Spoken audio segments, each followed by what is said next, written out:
Hey, this is Terry, the creator and host of this podcast. If you find the content here valuable, would you please do us a favor and go to Spotify, Apple, or any place else you get this podcast and subscribe to it and review us? It takes like a minute and it'll really help other people with depression find us and realize that they're not alone either. Hello and welcome to the Giving Voice to Depression podcast, brought to you by Recovery.com, the best place to find mental health and addiction treatment for anyone, anywhere. Each week, we profile a guest who shares openly about their mental health journey.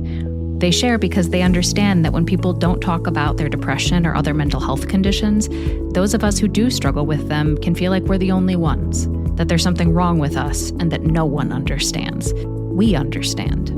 I'm Terry McGuire, the creator and co-host of this podcast. You have my promise that we'll keep it real here. Depression is real, and we're not going to sugarcoat our discussions about it.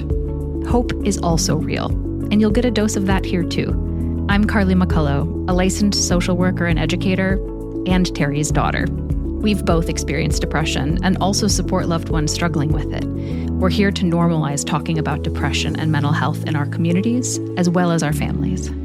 And to share real-world tested strategies that have worked for other people who have walked similar paths.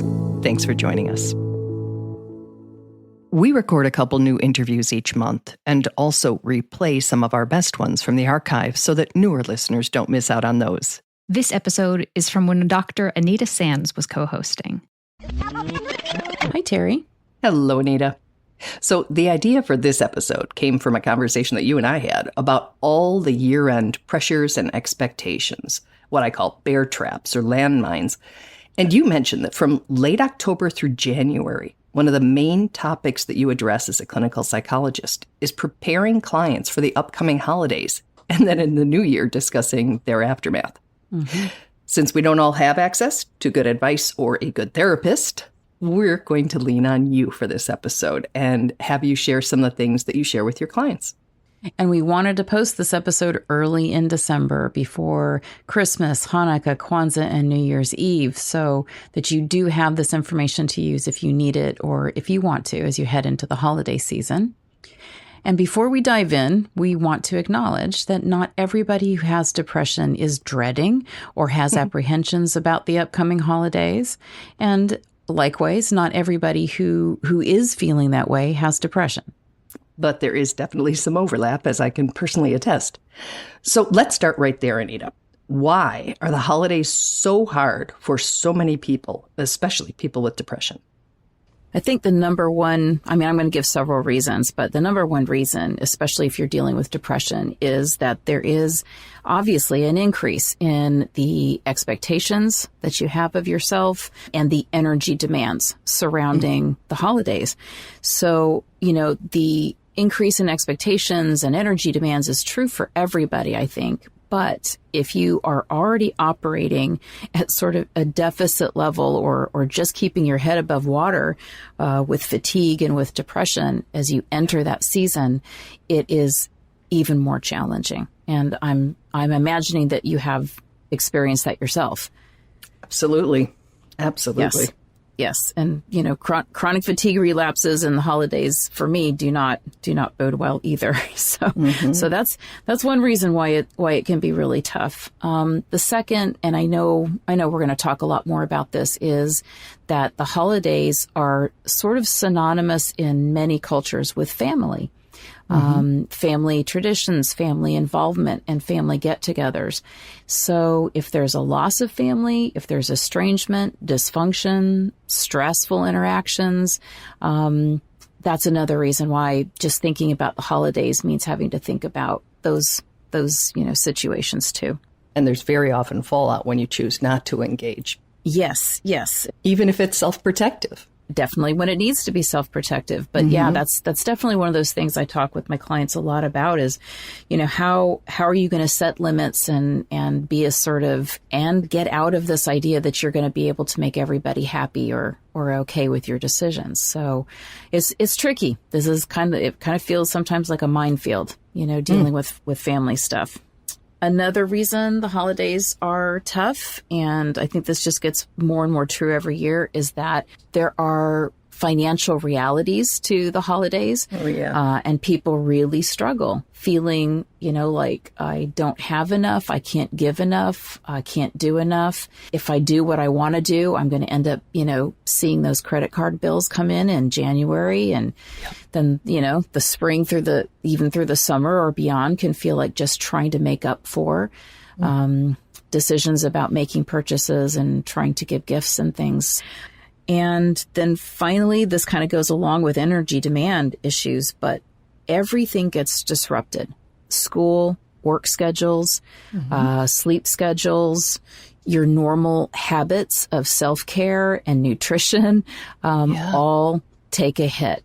So for people who are managing and, they're doing okay or they're not doing okay, but they're maintaining, and then you throw in all of these energy demands and disruptions in normal habits and routines and schedules, that's a major stressor. Mm-hmm. Absolutely it is.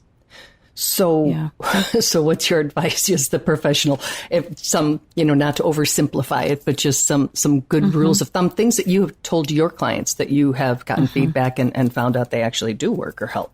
Yeah. And we're going to get into some specific strategies, but just like some general rules of thumb, like what are the things that I find myself saying a lot, during these months. First of all, even though you said to not oversimplify it, that's actually the first thing that I say is, listen, your goal that you could set for yourself is to simplify as much as you possibly can. Pare down your expectations of yourself and of other people so that they, as close as possible, match reality. Yes. So that is the first thing that will set you in the best place possible to get through the holidays. Doing better is don't try to meet unrealistic expectations. And then the second thing is, remember, you are the co-creator of your holiday experience. You have the right and the responsibility for doing what is meaningful to you and healthy for you, and saying no to anything that you really don't want to do or is unhealthy for you. And, I come from a family that was in the military, and, we used to call certain things command performances. They were like things you could not get out of and you had to show up for with bells on. Yes. And so if you have some of those command performances that you can't say no to it, you're going to have to find a way through it. Remember, as a co-creator of it, we're going to try to find healthy compromises. We're going to try to maintain your needs and meet those as best as possible, even with a command performance situation. And we're going to try to reduce as many of those energy demands on you as possible so that it matches the energy that you do have heading into the holidays. And so far, we're sort of focusing on family commitments and social engagements. And there are a lot of people like myself who are often alone for the holidays, which brings on its own difficulties and emotions and can really exacerbate depression. So talk about that a bit, please. This is probably one of the most difficult things for people to do, is especially if holidays have always been about family, or they're feeling that pressure to be a part of a family and they don't have that. What we have to kind of do is help you find the meaning in the holiday for yourself. What do you want to celebrate? If anything, what kinds of traditions from your past do you want to maintain or do you want to alter? I will usually ask people to say, to themselves, okay, fill in the blank. It isn't the holidays without.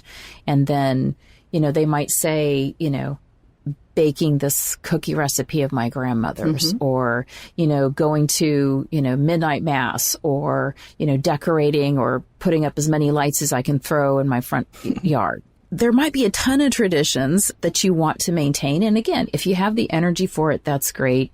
But I ask people to really stop and think about, what are you celebrating? Whatever it is to you, that can give you a little bit of a kind of a blueprint for what do you want to have be a part of your holidays if you're going to be celebrating alone. You can start sitting down and writing out cards, and they don't have to be, holiday cards. They can just be, I was wanting to let you know how important you are in my life, and I'm thankful for you cards. You can do that while alone and feel very connected. Again, I just ask people to think about what is it that the holidays mean to you, and what are the traditions or the things about the holiday that it just wouldn't feel that way without, that person. Now, that being said, if it's not the holidays without, and we've lost somebody, and so that's what you're struggling with, is the loneliness is actually from, grieving a loss. We have to deal with that issue, and how do we still celebrate when we're grieving? And, at different points in time that people are grieving, sometimes it feels like a doable thing to find ways to include, memories or traditions, favorite recipes of their lost loved one. And at other times that would just be brutally difficult and unable, you just couldn't do it. I appreciate you bringing this up because this is my first holiday without my mother, and I've never spent one without her. So, yeah, it's an interesting time. Yes. And so it's a very different experience. And I always talk about grief as you don't kick the turtle. When we're grieving, we really have a lot of hard grief work that we have to do. And so we're like a turtle that pulls inside of a shell because we're vulnerable, we're fragile in some ways, and we kind of need to pull away from a lot of things and people and demands. And if you want a turtle to come out of the shell, you don't kick it to get it to come out. It's going to stay in longer. And so that's sort of a visual that I use to remind people not to kick themselves, not to let others kick them, if what they really need to do is turtle. Go inside, whether it's at the holidays or any other time. I like that. Okay, shifting. Yeah. One of the reasons I want to do this episode is because when we were talking, you shared some really good ones, and the bingo card is my favorite. But what are some good strategies for dealing with those get-togethers, especially if, there can be some contention or stress involved? Yeah. Well, this sort of goes along with the theme of, putting the fun back in dysfunctional, which my clients and I will joke about all the time. These are these command performance situations, where we have to get together with family. They really stress us out. So one of the strategies I came up with, to help people, and it works really well, and I've done it myself, is you come up with a bingo card. So you just draw on a piece of paper, however many cells that you want in your bingo card. And of course you get that middle one free. Yeah. And then you're going to write in stressful things that you're anticipating that you'll experience, or, mean or offensive things that you expect, your uncle to say, or an uncomfortable issue that you expect, your sister to bring up. And you put all of those onto your bingo card. Which these days, of course, would have to include politics. They'd have to include when are you getting married? They would have to be, have you put on weight? All of those kinds of things would be spots on. Or a complaint about your cooking. Yes. Whatever it is. You just, those things that you're like, they're going to be ouch, or they're going to be uncomfortable. And what we want to try to do is have you anticipate it, predict it, and in some sense, almost hope that it's going to happen, because you're going to promise yourself, if you get a bingo, you come up with a treat for yourself, something that you normally wouldn't get or do or allow for yourself. And so you're kind of almost hoping that you're going to have enough of those things happen on your bingo card to be able to get that for yourself. Oh, and you can anticipate it, right? Yes. You're just hoping that it's going to happen instead of dreading that it's going to happen. I love it. Yeah. So that's one of the things. That just seems so healthy to me. Well, we do know that if you can laugh at something, you immediately change the energy about it. So that's whether you're anxious or whether you're depressed. If you can find a funny way, a humorous, it can be dark humor. I think this is a bit of a dark humor thing to put a bingo card about your family, but it works, and it's funny, and it makes you laugh, and it keeps you in a better mood. And I think that's a win. And nobody else has to know. Nobody else has to know that that's how you're approaching dealing, with a tough family get together. So, Get your stamper, stamp it. Exactly. I do really like that. There are things that you know they're going to say and they drive you wild. Yeah. But if you got to say, bam, I'm one closer to giving myself whatever your treat is, whatever your prize that you've assigned, I like it. I like it an awful lot. Yeah. And some other things that I almost always end up saying to help people deal with family is, set some firm limits on things that will make it easier for you. So that could be topics that you're going to discuss, the amount of time you're going to spend with people. If you're traveling, it might be where you're going to stay. And if you can, I always tell people, if you're traveling and you have to be with family for an extended period of time, see if you can't maneuver things so that when you get back, you give yourself your own vacation day to, sort of recover from that and do some things that maybe you want to do for the holiday and you haven't been able to because, you were on somebody else's agenda. Mm-hmm. But a buffer day. Do not come back from travel and being with family and expect to just jump right back into, the flow. You want to give yourself a buffer there. And I think that's true whether you are really, really looking forward to it or if you're not. Either way, I think it can be nice to come back and just have a, whether that's just unpacking and washing all your clothes or it seems very self-respectful. Yeah. To recover and get some energy back. And, because again, all of this takes energy, the planning, organizing, preparing, traveling, socializing. It's all requiring that we be able to meet a demand. So acknowledging that and remembering to take care of yourself is really, really important. Yep, I agree. Those are some really good tips. And I like the idea, it's hard enough, I think, living with depression when we don't have control over, when it's going to rear its ugly head. And so holidays, I feel a real loss of control. But the idea of turning some of it around and of caring for ourselves at the back end of it, I think that's all really good advice. And I have not gotten it from my own therapist. So again, I'm extremely grateful to you for sharing what you have found works for your own clients. We'll all get through it. We'll all get through it, right? We will. And we might even enjoy some of it.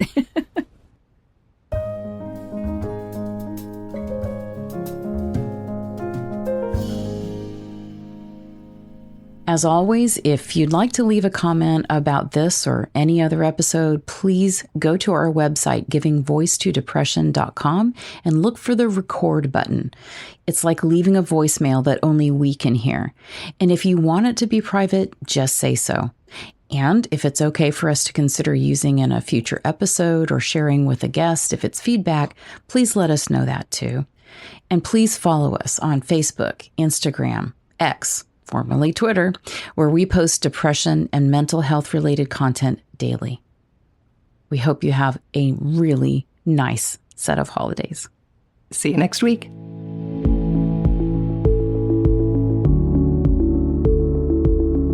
We really hope that this discussion helps give some language or context to your own depression or ideas for how to support someone else in your life living with it.